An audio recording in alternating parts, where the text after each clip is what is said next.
सन्दर्भ त्यहीबाट सुरु गरौँ। काँडेतार अभियान के हुँदैछ? काँडेतार अभियान हामीले निकै लामो समयदेखि सिमानामा काँडेतार बार लाउनुपर्छ, सीमा नियमन गर्नुपर्छ।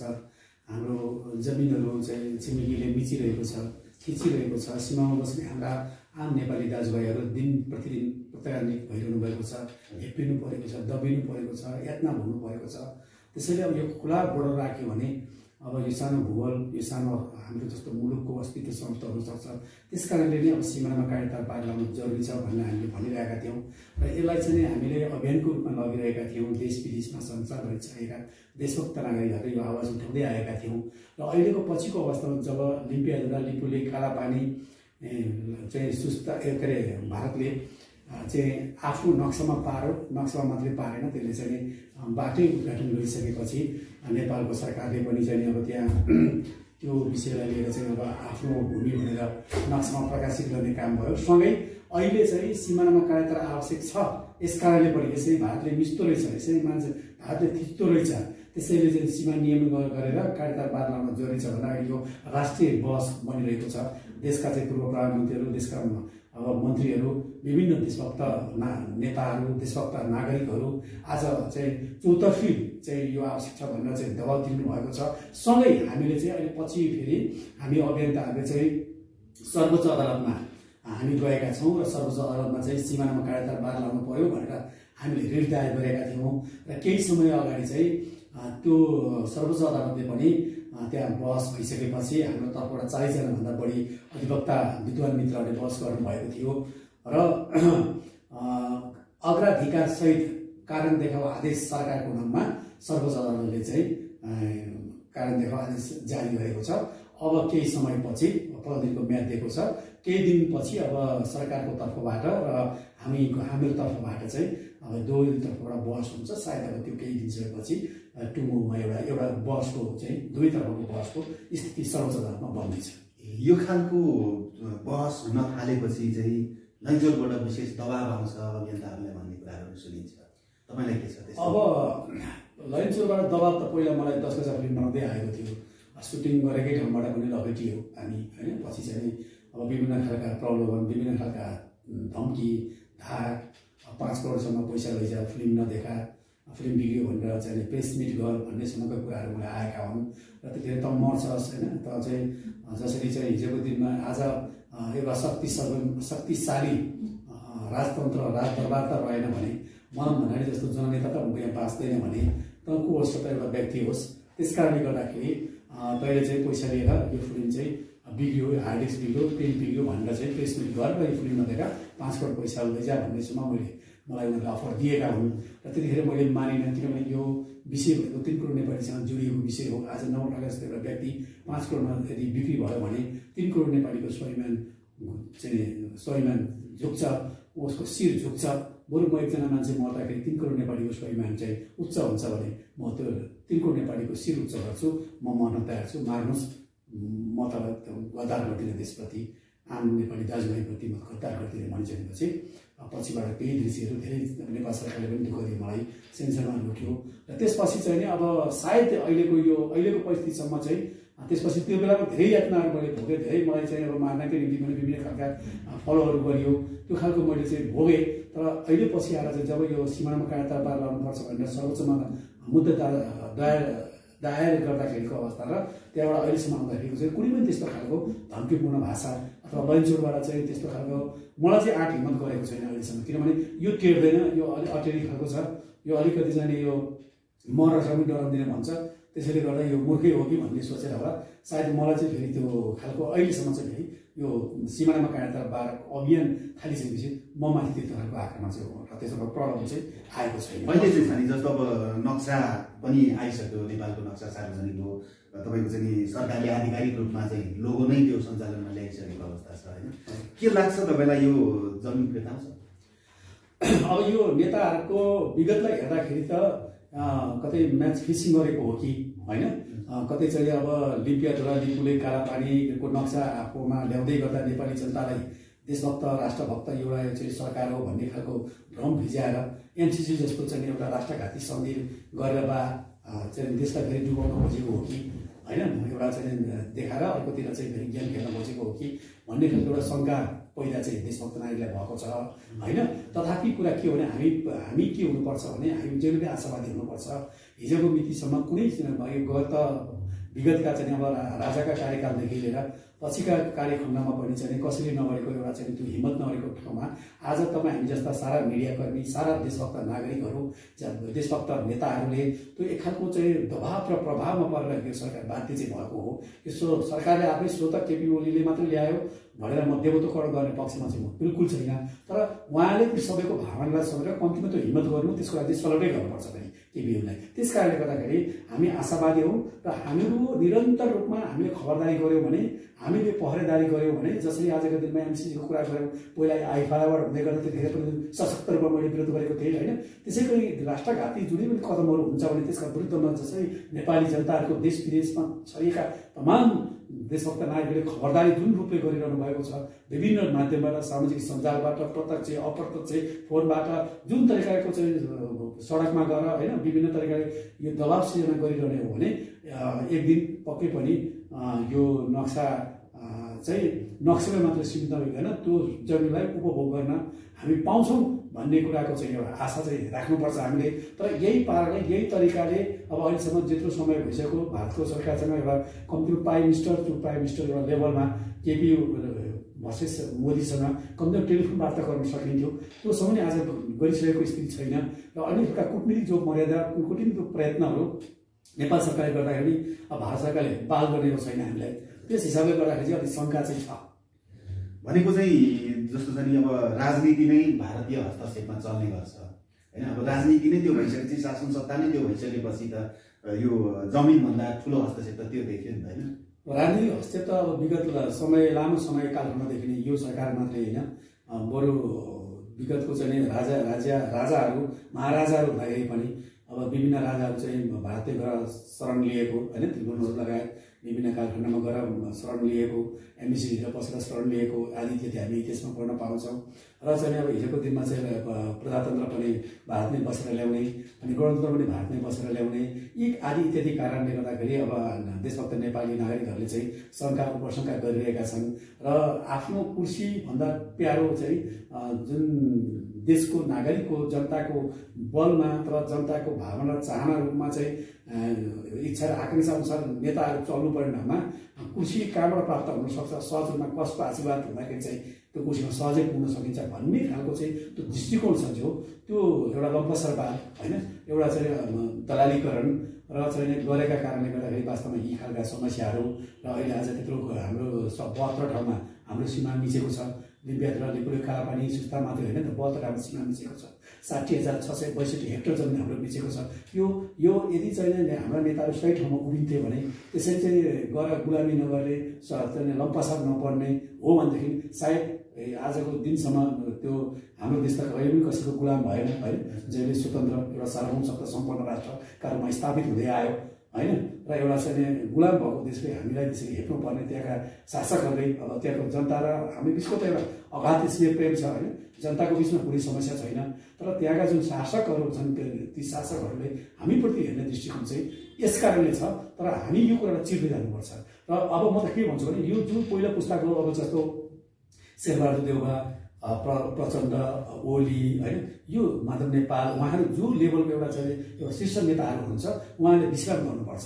र अब युवा पुस्तामा, त्योभन्दा सेकेन्ड पुस्तामा जो छ सबै पार्टीका युवा पुस्ताले चाहिँ अब त्यो सत्ता सञ्चालन गर्नको निम्ति चाहिँ अग्रसर हुनु पर्यो क्या, अगाडि बढेर ती तबकाबाट चाहिँ सम्भवतः यो नेपाललाई मुक्ति गर्छन् कि त्यहाँ चाहिँ एउटा आशा र त्यो ठाउँमा चाहिँ केही चाहिँ आशाका किरणहरू क्या चाँदीको घेराभित्र होइन, बादलको घेराभित्र चाहिँ चाँदीको घेरा भए जस्तै त्यो वर्ग र त्यो तबकामा त्यो युथहरूमा, त्यो युवाहरूमा चाहिँ यो देश परिवर्तन गर्ने, देशलाई चलायमान बनाउने, देशको चाहिँ समृद्धि विकासको जो सपनाहरू विगत वर्षौँदेखि लिएका नेपालीहरूको चाहना पुरा गर्ने चाहिँ अब दोस्रो पुस्ताले पहल गर्न लिनुपर्छ होला, तब मात्रै हामी मुक्ति पाउँछ होला। नत्र भने यही पुस्ताबाट चाहिँ, यही नेतृत्वबाट चाहिँ धेरै कुराहरू चेन्ज पाउनेछौँ जस्तो मलाई लाग्दैन। उयो कर्मकाण्डी निरन्तरता उयो एउटा चाहिँ एउटाको ठाउँमा ए भन्ने ठाउँमा रामबहादुर श्यामबहादुर, श्यामबहादुर रामबहादुर मात्रै हुने हो, त्योभन्दा धेरै फरक चाहिँ पाउँदैन। अहिलेको जुन अवस्था छ नि, अब विभिन्न भ्रामक सामग्री प्रसारण गरेको कारणले नेपालमा चाहिँ भारतीय च्यानलहरू पनि प्रतिबन्ध लगाउने भन्ने कुरा छ, अहिले रोकिएको छ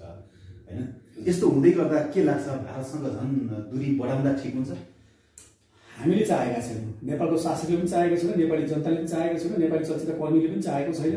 अब म त एउटा चलचित्र कर्मी हुँ होइन, अब एउटा सिमानामा कायरता पार अनुसार अभियन्ता हुँ। यो हिसाबले मैले भन्नुपर्दाखेरि भारतले हामीप्रति हेर्ने हेपा प्रविधि, हाम्रो सरकारको स्पष्ट नीति र दृष्टिकोण, परराष्ट्र नीति स्पष्ट नभएका कारणबाट व्यक्ति पिछेको आफ्नो सोच, आफ्नो विवेक, आफ्नो सहज पर्दाखेरिको कुरा गराइले गर्दाखेरि चाहिँ आज हामीलाई समस्या उत्पन्न भएको हो। र नेपाल भारतीय च्यानलले जसरी एउटा भ्रामक समाचार सम्प्रेषण गरेर जनतामा भ्रम छर्ने र यही समाचारका कारणबाट उनीहरूले प्रसारण गरेका अभिव्यक्तिका कारणबाट चाहिँ यहाँ अर्को युद्ध तयार थुपार्ने चाहिँ लागिरहेको अवस्था छ। त्यसकारणले ती च्यानलहरू बन्द गर्नु छ। हामी त के भन्छौँ भने हामीलाई जसरी हामी चलचित्र कर्मीले आज भारतीय चलचित्रहरूले अथवा इङ्ग्लिस चलचित्र, विदेशी चलचित्र समग्रमा भन्नुपर्दाखेरि जसरी नेपाली चलचित्रलाई हेपा पारेको छ, जसरी नेपाली चलचित्रहरूको चाहिँ एक प्रकारले हेजेमोनी अथवा त्यसको डोमिनेट गरेको छ, त्यो कुराले गर्दाखेरि हामी त नेपालमा चाहिँ जति पनि विज्ञापनहरू बढ्छन् त्यो विज्ञापनहरू पनि चाहिँ नेपाली कलाकारले गर्न पाउनुपर्छ, नेपालकै भाषामा हुनुपर्छ र त्यसको पारिश्रम नेपालीले पाउनुपर्छ। सिनेमा हलमा पनि नेपाली सिनेमाहरू चल्नुपर्छ र एक प्रकारको चाहिँ विदेशी फिल्महरूलाई त अब एउटा हामी अन्तर्राष्ट्रिय विभिन्न सन्धिहरू टिटीहरू गरेको कारणले गर्दाखेरि हामीले रोक्न सक्दैनौँ। तर कोडा प्रणाली हुनु पर्यो, न्यूनतम चाहिँ उसका चाहिँ उनीहरूले जसरी हाम्रा फिल्महरू आज हामी त समान्तर एउटै हैसियत भएका देश हो नि त भारत र नेपाल। तर भारतीय चलचित्र सो त हप्तै पछि चाहिँ तपाईँका 3-4 फिल्महरू सेम टाइममा सेम डेटमा रिलिज हुने, अनि हाम्रा नेपाली चलचित्र एउटा पनि भारतमा छिर्न नपाउने, अनि हामीलाई चाहिँ दुनियाँ खालका चाहिँ समस्या अल्झाउने। हामीले कुनै एउटा प्रान्तमा तिनको देशमा के छ भने एउटा प्रान्तमै हाम्रो चलचित्र नेपाली चलचित्र चाहिँ देखाउन पनि यही हो इक्वल भनेको, यही हो समानता भनेको। त्यस कारणले हाम्रा फिल्म त्यहाँ जान पाउँदैन, भारतमा हामीले फिल्म देखाउन पाएका छौँ, त्यसैले भारतीय चलचित्र पनि नेपालमा चल्न पाउनु हुँदैन। त्यसपछि पनि यो अहिले जुन सिमानाको कुरा उठेको छ, लिम्पियाधुरा, कालापानी, लिपुले जस्ता विषयहरू जो चाहिँ समस्या उल्झेको छ, यो समस्याको समाधान नहुँदैसम्म भारतीय चलचित्रहरू अब अहिले कोरोना जति चाहिँ पनि बन्द छ, तर कोरोनाबाट खुलिसकेपछि पनि कुनै पनि भारतीय चलचित्र चल्न पाउनुहुन्न, मेरो स्पष्ट धारणा छ। किनभने यो हाम्रो जुन लिम्पियाधुरा, लिपुले, कालापानी लगायत 72 ठाउँमा जो हाम्रो सीमा बिचेको कुरालाई उनले जबसम्म गल्ती गरे भनेर चाहिँ फिर्ता दिँदैन, जबसम्म त्यो कुराहरूलाई उनले चाहिँ स्वीकार्दैन र त्यो हाम्रो जमिन हामीले उपभोग गर्न पाउँदैनौँ, तबसम्म भारतीय चलचित्रहरू, भारतीय चाहिँ एडहरू, भारतीय कुनै पनि खालका त्यस्ता खाता गतिविधिहरू चाहिँ नेपालमा बन्द गर्नुपर्छ, स्पष्ट नै धारणा। तर नेपाली काङ्ग्रेसका एकजना नेताले त च्यानल बन्द गर्नु गलत हो पनि भनेछन् नि। अब त्यो उहाँलाई सोध्नु के कारणले उहाँले चाहिँ भन्नुभयो होइन, उहाँको अब उहाँको के विचार हो। किनभने यहाँ त धेरै दलालहरू छ नि त, नेता भन्ने हाम्रा देशका चाहिँ रासन भत्ता, तलब सबै खाने, हाम्रो जनताबाट उठेको करको पैसा खाने, अनि गुलामी र चाकडी गर्ने चाहिँ भारतका हुन् नि त। अस्ति देख्नु भएन सहितागिरी, अब हामीले त्यो विरोध गऱ्यौँ त धन्न, त्यो चाहिँ समाजवादी पार्टीले कम्तीमा कारवाही गऱ्यौँ, त्यो पार्टीलाई पनि धन्यवाद दिन चाहन्छु। किनभने त्यो कारवाही गरोस् भनेर माग गरेका थिएँ, मैले लेखहरू पनि लेखेको थिएँ होइन। तर म जस्ता लाखौँ देशभक्त नायकको आवाज सुनेर कम्तीमा कारवाहीसम्म गऱ्यो, त्यसको लागि साधुवाद छ। तर त्यसरी देखादेखि कोही देखिने हिसाबले अब अहिले त सबै नाङ्गिसके के नदेखिनु, सबै चाहिँ नि तपाईँका चाहिँ कोही रुवाका, कोहीका चाहिँ के अमेरिकाका, कोही के अरे के भन्छ चाइनाका, यहाँ त विभिन्न खालका सबै एजेन्ट चाहिँ बसेका छन्। हाम्रो सरकारका हाम्रा नेता कहाँ छन् त, त्यहाँ त अधिकांश सबै एजेन्ट रहेछ नि त, देखियो नि त यसपालि त। हामीले त छर्लङ्ग देख्यौँ त, कायदा त देख्यौँ नि त, देखिराखेको छ नि त। अब एमसीको कुरा गर्दा त्यस्तै छ होइन, विभिन्न अवार्ड गर्दा आइफा अवार्डको कुरा हेर्दा त्यस्तै छ, अब यो नक्साका कुराहरूमा त्यस्तै छ। कुन हेर्नु राष्ट्रिय मुद्दामा, राष्ट्रिय इस्युमा एक ठाउँ हुनुपर्ने होइन। देशभक्तको कुरा, राष्ट्रको कुरा, जब देश रहन्छ, जब भूमि रहन्छ, जब यो चाहिँ भूगोल रहन्छ, यहाँका मान्छे रहन्छन्, अनि पो नेता, अनि पो देश, अनि पो राष्ट्र हुन्छ। राष्ट्र नरहेको के हामी रहन्छौँ? त्यसो भएको कारणले गर्दाखेरि त्यो दलाली हो, त्यो चाहिँ अब त्यो प्रभुहरूलाई खुसी पार्नको निम्ति चाहिँ बोलिएका भनाइहरू होलान् होइन। त्यस कारणले गर्दाखेरि त्यसमा त्यति चिन्ता गर्नु पर्दैन। किनभने हाम्रा नेताहरू, हाम्रो तलब भत्ता हामी कर तिर्छौँ, हाम्रो तलब भत्ताले भारतको गुलामी गर्छन्, दलाली गर्छन्, उसलाई खेतालाका रूपमा यहाँ काम गर्छन्। किनभने हाम्रो मात्रै तलब भत्ता खाएन क्या, उनीहरूले लाजिम पार्टीको लैनचोरको पनि तलब भत्ता खान्छन्। अलिक बढी त्यताबाटै आउँछ होला, त्यसले नेताको चाहिँ बढी उनीहरू वफादारका साथ काम गर्छन्। त्यही अब काँडेतार अभियानले स्पष्ट के गर्छ, अबको कदम के हुन्छ? काँडेतारले अब के गर्छ भने हामीले स्पष्ट रूपमा भनेका छौँ, अहिले चाहिँ जो हुन त हामीले हाम्रो दावा भनेको टिस्टासिङ काँग्रेसमा हाम्रो भूमि हो होइन। 1816 को सन्धि मुताबिक चाहिँ जाने भने हामी त्यो जमिन प्राप्त गर्न सक्छौँ। तथापि अहिले हामी जुन अवस्थामा छौँ, हाम्रो चाहिँ भौगोलिक अथवा हाम्रो आर्थिक हामी जुन एउटा चाहिँ तागत छ, त्यो तागतले त्यो ल्याउन सक्ने अहिले हैसियत नहोला। किनभने यता लिपुले कालापानी होइन, लिप्यात गर्दा हामीले चाहिँ प्राप्त गर्न सक्दैन। सुस्तैको कुरा त वर्षौँदेखि अल्झिरहेको छ, 70 वर्षदेखि अल्झिरहेको छ भने जमिनी पिलरलाई आधारस्तम्भ मानेर सीमा नियमन गरौँ र त्यहाँ चाहिँ कायदार बार लगाएर सुरक्षित रहौँ होइन। त्यो सुरक्षित हामीले मात्रै हुँदैन, हामीले के भनेको छौँ त्यसले भारतलाई पनि सुरक्षा गर्छ। अब भारतले पनि बारम्बार भनिरहेको छ कि नेपाल अपराधीहरूको हब बनिरहेको छ होइन। त्यहाँबाट चाहिँ होइन तपाईँको चाहिँ अपराधीहरू छिर्ने जाली नोटको कुराहरू, लागु औषधिका कुराहरू होइन, तपाईँको अब जमिन बेच्ने हाम्रा चेलीबेटीहरू पनि तपाईँको चाहिँ दिनदाडै बम्बईका विभिन्न कोठीहरू अहिले तेस्रो मुलुक चाहिँ लगिरहेको छ। त्यो ओपन बोर्डरका कारणबाट हुँदा महामारी जस्तो चिज भने भएर तपाईँको चाहिँ आउँदो रहेछ, जब चाहिँ कन्ट्रोलै गर्न सक्दो रहेछ, यसरी चाहिँ महामारीसित छिर्दो रहेछ भन्ने कुराको त यो कोरोनालाई पनि प्रमाणित गरिसकेको छ। यस हिसाबले गर्दाखेरि यो भनेको सीमानामा कायदा बार लगाउन अब जरुरी छ र यसमा भारतले पनि यसलाई नाइनास्ती गर्नु हुँदैन, वेलकमका साथ यो गर्नुपर्छ। अब उसको अब सोचमै दाग्छ, सोचमै उसको चाहिँ गलत छ हो भने त अब सिक्किम जस्तो बनाउने, भुटान जस्तो बनाउने, फिजीकरण जस्तो बनाउने, अब अङ्ग्रेजका आप्रवासीहरूलाई चाहिँ घरबाट तिलाएर चाहिँ भोलि फिजीकरण जस्तो बनाउने अब उसको प्लान हो नि त, उसले मान्दैन होइन। तर यदि होइन उसले असल छिमेकीको रूपमा चाहिँ हामी एउटा के भने बलियो पर्खालले होइन, तारबार भनौँ अथवा कायदार भनौँ, बलियो पर्खालले चाहिँ असल छिमेकी जन्माउँछ कि हामी असल छिमेकी जन्माउन खोजिरहेका छौँ, असल छिमेकी गरेर पढ्न चाहनेछौँ। त्यो कुरा भारतले बुझ्नु पर्यो भन्ने कुरा हो। र अब आम नेपाली चाहिँ देशभक्त नागरिकले के बुझ्यो भन्दाखेरि मान्छेलाई वास्तवमा 3 आनाको जग्गाको चिन्ता छ क्या। 1 इन्च 1 भित्ता अर्काले मिचोकी भनेर गोडी झिकेर काटाकाट गर्ने, हामी बिचमा चाहिँ मुद्दा हाल गर्ने, सर्वोच्चसम्म दुनियाँ अदालत धाउने। तर देशको 60,662 हेक्टर जमिन हाम्रो मिचेर रहेको छ। त त्यस विषयमा हामी कोही पनि नबोल्ने के, भनेपछि हामी पनि धेरै स्वार्थी भएका छौँ कि। तर अहिलेको स्थिति परिस्थितिलाई बुझेर हामीले पनि अलिक आवाज उठाएर देशलाई बचाउने, रक्षाको निम्ति चाहिँ पहल मिल्नु छ। पुर्खालाई पनि सम्झिनु पर्यो, जो पुर्खाको कारणबाट त्यो भूमि आर्जेको थियो आज हामी नेपाली भनेर सगौरवको साथ भन्न पाएका छौँ होइन। विश्वले चाहिँ गोर्खाली अथवा नेपाली भने बित्तिकै एक खालको मुटु कमाउने त्यो जातिका सन्तान हौँ हामी, त्यो कुरा पनि भुल्नु भएन। किनभने यो रगत तिनै पुर्खाहरूको के न कि अहिले हाम्रो यो रगतमा चाहिँ पानी बग्न थालिसकेको छैन भन्ने मलाई लाग्छ। तपाईँको चाहिँ कतिपय अभियानहरू पहिला अभियानको रूपमा सामाजिक काम गर्ने भनेर अगाडि बढाउने, पछि त्यसलाई पार्टी बनाउने पनि छन्, तपाईँको त्यो सोच छ? होइन, यो के छ भने नि यो राष्ट्रियताको विषयमा चाहिँ यो मौसमी राष्ट्रवादहरू मोडाइरहेको छ क्या। मौसमी एउटा केही चिज घटना घट्छ अरे हुर्रा आउने, तपाईँको चाहिँ पुरा गर्ने अनि कता कता त्यसको सानकाठहरू गर्ने, सेटिङ गर्ने, तपाईँले भने जस्तै कोही पार्टी बनाउने, कोही चाहिँ लन्चरबाट गएर चाहिँ दिनभरि यहाँ नारा जुलुस लाउने, बेलुका विषय गरेर भित्रबाट बिटा लिएर आउने अथवा अर्को ठाउँबाट लिएर आउने, यो खालको प्रक्रियाहरू, यो खालका क्रियाकलापले गर्दाखेरि पनि हामीलाई हेरेर आउने। र यो मौसमी राष्ट्रवादमा चाहिँ हामी सचेत हुनुपर्छ। र हाम्रो सवालमा, मेरो सवालमा, हाम्रो टिमको सवालमा भन्नु छ भने हामी पार्टी पनि बढाउँदैनौँ। हाम्रो लक्ष्य भनेको सिमानामा कायदा बार लगाउनु पर्छ र यसको लागि कानुनी उपचार अब चाहिँ राज्यसँग चाहिँ कहाँ हातगुहा गर्नुपर्ने, कहाँसँग सङ्घर्ष गर्नुपर्ने र नेपाली जनता आम देशभक्त नागरिकहरूले आफ्नो दायित्व आफूबाट गर्नुपर्ने कर्तव्य होइन। त्यसको लागि भोलिको लागि आवश्यक पर्छ भने हामीले के भनेका छौँ भने निवेदकहरूले सर्वोच्च अदालतमा यदि सरकारले यो सिमानामा कायदा बार लगाउनलाई हामीसँग पैसा छैन, बजेट छैन, हामीसँग श्रम गर्न सक्ने त्यो बजेट हामी दिन सक्दैनौँ भन्छ भने हामीलाई जिम्मेवारी दियोस्। सम्पूर्ण त्यसमा खर्च लाग्ने जति पनि खर्च लाग्छ हाम्रो जायदेखा पनि बेच्छौँ, हामी निवेदकहरू पनि जायदेखा बेचेर हाल्छौँ र देशभक्त नागरिक संसारबाट छोडिएका दाजुभाइहरूले चाहिँ जति लाग्छ हामी खर्च गर्छौँ भन्ने उहाँले भनिरहनु भएको छ।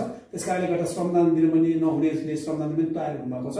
उहाँहरू सबैको बलमा हामी आफै नेपाली जनताले आफ्नो सीमाको सुरक्षा गर्न तयार छौँ र एउटा इतिहास रच्न तयार छौँ, हामी रच्छौँ भनेर हामी त भनिराखेका छौँ।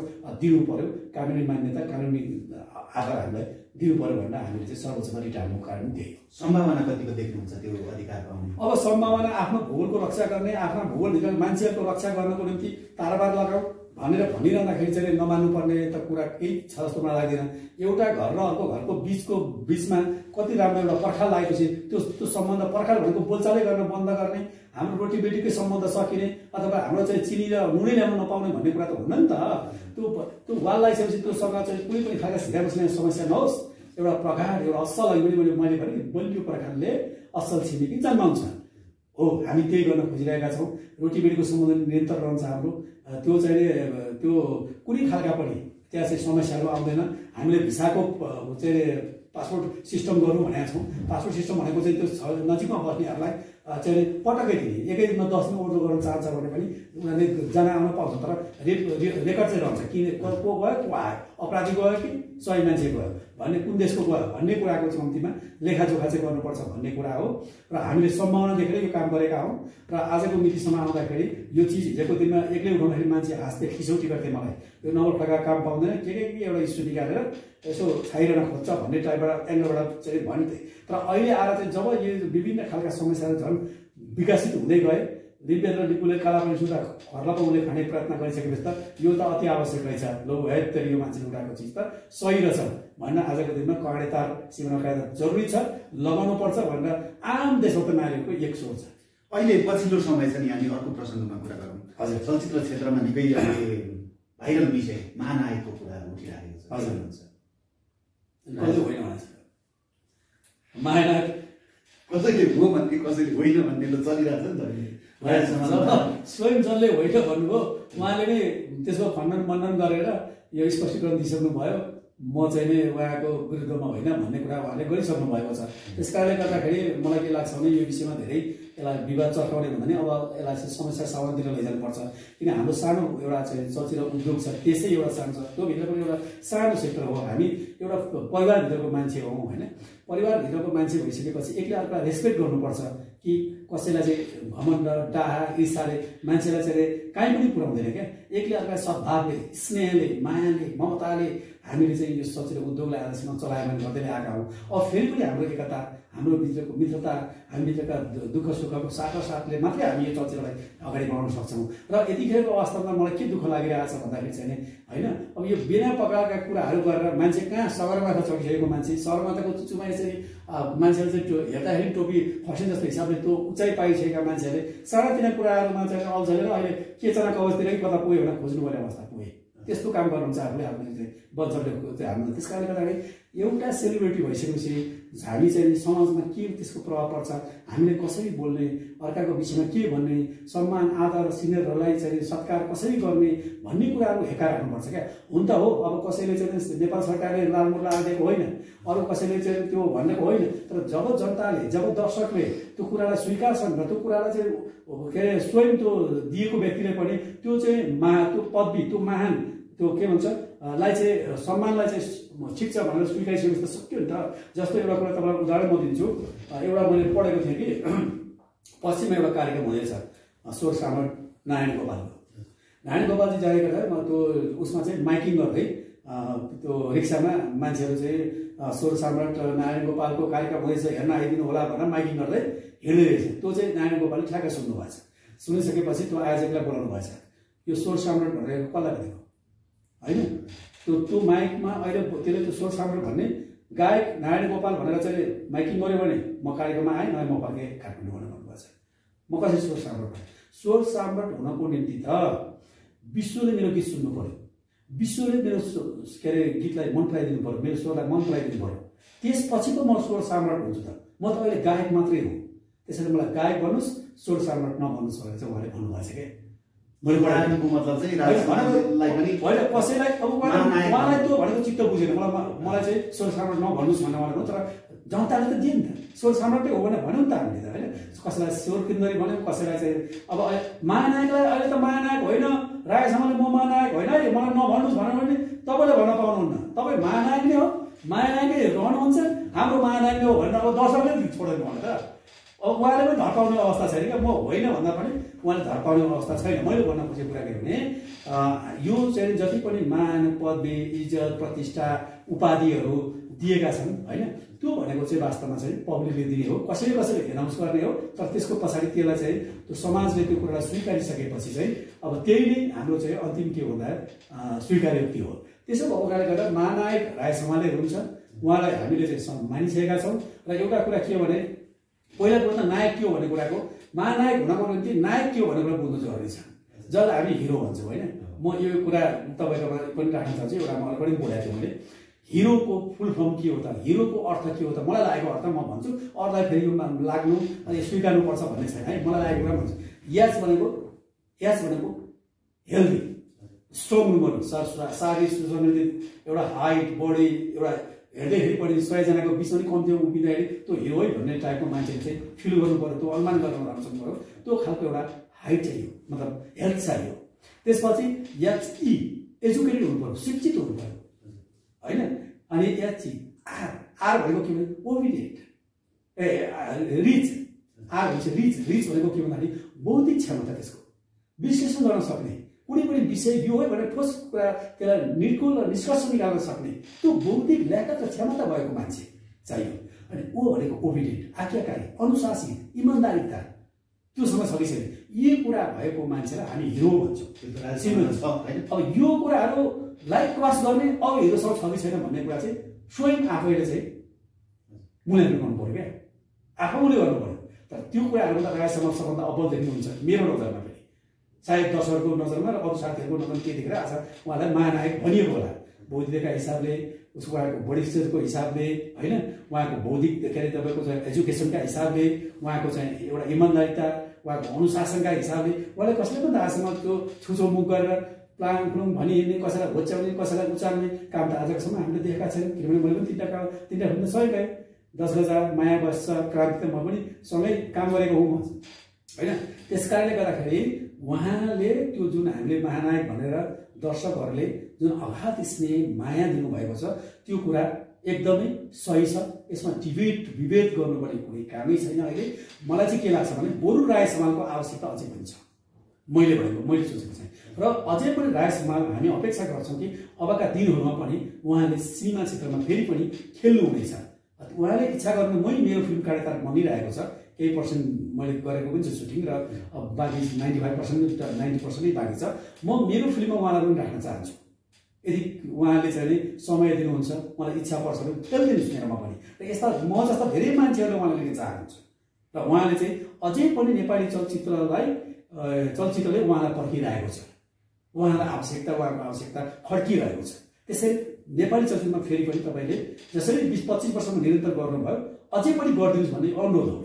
यो चाहिँ अब आउनै पर्छ को के भन्ने कुरा होइन कि आइदिनु भयो भने फेरि पनि राम्रो हुन्छ।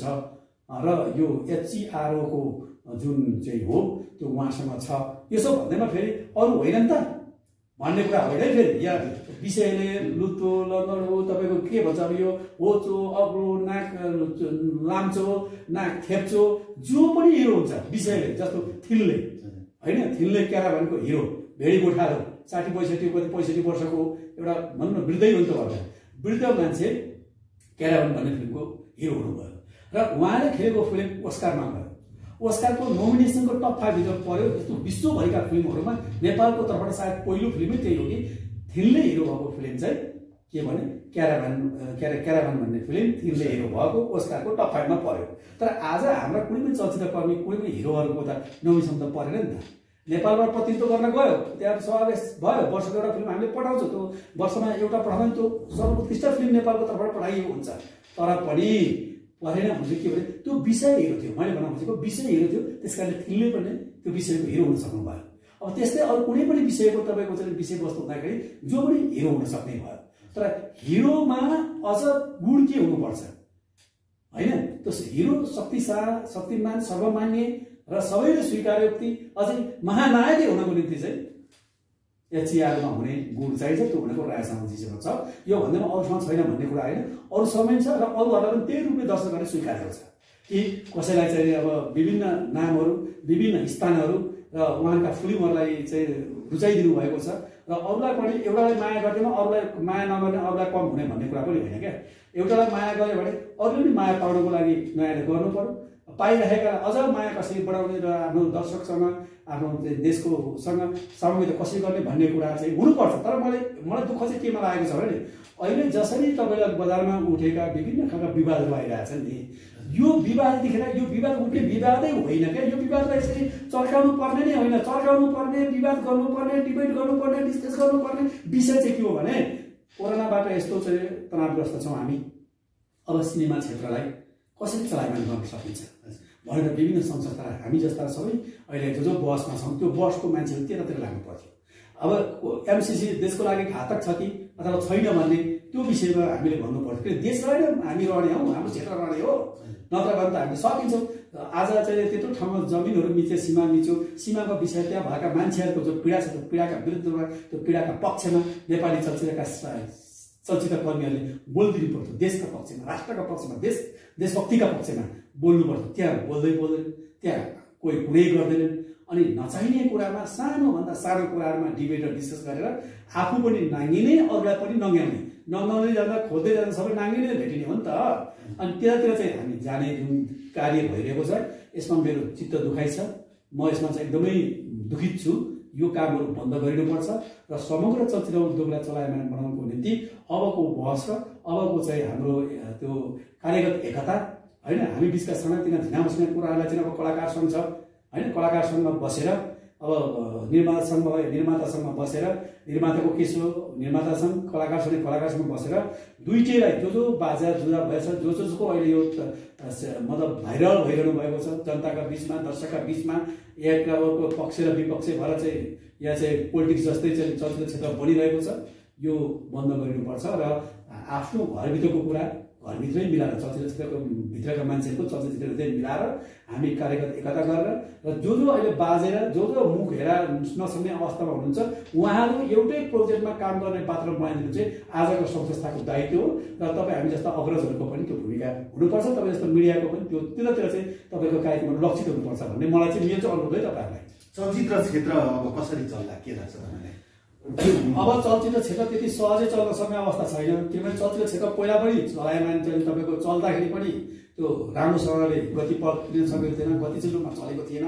अब हाम्रा नेपालका अहिले 40-50-60 लाखसम्म लिने हिरो हिरोइनको कुरा सुन्छु र ग्रुपिजम एउटा कोठामा बस्ने, अर्को कोठामा बस्ने, अर्कोले अर्कालाई नगन्ने, अब चाहिँ त्यो खालका जुन खालको अहन्ता घमण्ड बढेको छ त्यो वास्तवमा एकदमै त्यो नेपाली चलचित्र उद्योगको लागि चाहिँ घाटा छ। उहाँहरू व्यक्तिगत मात्रै घाटा हुन्छ तर चलचित्र उद्योगलाई पनि त्यसले घाटा गर्छ होइन।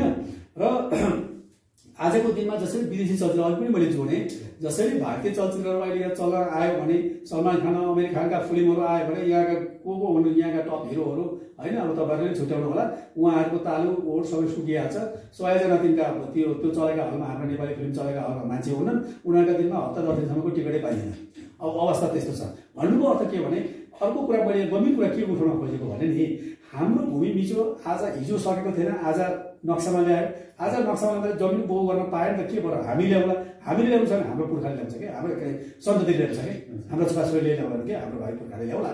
तर जब तपाईँको नसमा मस्तिष्कमा प्रत्येक रौँमा तपाईँका विदेशी कल्चरहरू, विदेशी संस्कृति, विदेशी भाषा, वेशभूषा, रीतिरिवाज, परम्परा सबै कुराहरू तपाईँको ग्रहण गर्नुहुन्छ अनि तपाईँसँग बच्छ चाहिँ के? तपाईँले सबै कुरा गुमाइसकेपछि तपाईँले जब कला, संस्कृति, भाषा, वेशभूषा तपाईँले गुमाउनुहुन्छ नि, तपाईँसँग गुमाउनुमा केही पनि हुँदैन, त्यो चाहिँ झल्नु राम्रो हुन्छ क्या, त्यो देश बिनाको अनागरिक जस्तो हुन्छ। त्यसैले हामी अनागरिक जस्तो बन्न लागिसकेका छौँ। त्यसैले यो कुराहरूको लागि चाहिँ मैले अघि पनि भने यो हाम्रो भूमि फिर्ता नहुँदैछ भारतीय चलचित्रहरू नेपालमा, किनभने भारतले बिचेको छ नि त जमिन, अमेरिका त बिचेको छैन, अरू त बिचेको छैन। त्यस कारणले भारतीय चलचित्र, भारतीय विज्ञापनहरू कुनै पनि खालकाहरू चाहिँ नेपालमा चल्नु हुन्न। जब समस्या समाधान हुन्छ त्यसपछि एउटा नेगोसिएसन गरेर अनि मात्रै चल्ने पात्र बनाउनु पर्छ। जसरी अहिले भारतीय टेलिभिजन न्युज च्यानलहरूमा जसरी प्रतिबन्ध लगाएको छ, भारतीय चलचित्र पनि अब चल्न सुरु गरेपछि त्यो बन्द गर्नुपर्छ। नेपाली चलचित्र सुचारू गर्नको निम्ति नेपाल सरकारले हाम्रो चलचित्र विकास बोर्ड पनि अब रिक्त थियो, रामदार आउनु भएको छ अध्यक्ष, उहाँले पनि यो क्षेत्रमा भएका मान्छेहरूलाई चाहिँ एउटा राहतको प्याकेज सरकारी तर्फबाट अब सङ्घ संस्थाले प्रशंसा गर्नुभएको छ, प्याकेज ल्याउनु पर्यो। त्यो नुन र चामल होइन, क्यास पैसाहरू 5-10 हजार कति दिन सक्ने पर व्यक्ति, उहाँलाई पनि दबाई खानु पर्यो, उहाँलाई चाहिँ अब कतिको के समस्या होला, बालबालिकाको समस्या होला, बरु जति हुन्छ नगद पैसा चाहिँ चलचित्र विकास बोर्डले ती चलचित्र क्षेत्रका प्राविधिकहरू, कलाकारहरू, श्रमजीवीहरूलाई, एउटा पीडामा परेकाहरूलाई, जो चाहिँ एउटा चाहिँ काम नभएर बेरोजगारी भएकाहरूलाई चाहिँ त्यो उपलब्ध गराउनुपर्छ। सँगै चाहिँ अब चल्न लागेका फिल्महरूलाई, अब सुटिङ जान लागेका फिल्महरूलाई, रोकिएका फिल्महरूलाई एउटा प्रोत्साहन स्वरूप एउटा प्याकेजमा त्यसको लगानीको केही सर्टेन एमाउन्ट पर्सेन्ट चाहिँ लगानी पनि गरिदिनुपर्छ, प्रोत्साहन स्वरूप दिनुपर्छ भन्ने कुरा चाहिँ हामीले उठाइरहेका छौँ। मैले पनि उठाइरहेको छु, संस्थाले पनि कुरा भनिरहनु भएको छ। हेरौँ, आशावादी रहौँ र यो दायित्व हामी चलचित्र कर्मीको र राज्यको पनि हो, किनभने यो कला संस्कृति भाषा अहिले तपाईँको भन्नु भने अब यो कुराहरू चाहिँ हलिउडले बलिउडले चाहिँ चलचित्र क्षेत्रको भावना र यसको डेप्थसम्म गएर के हो भन्ने कुरा बुझ्यो।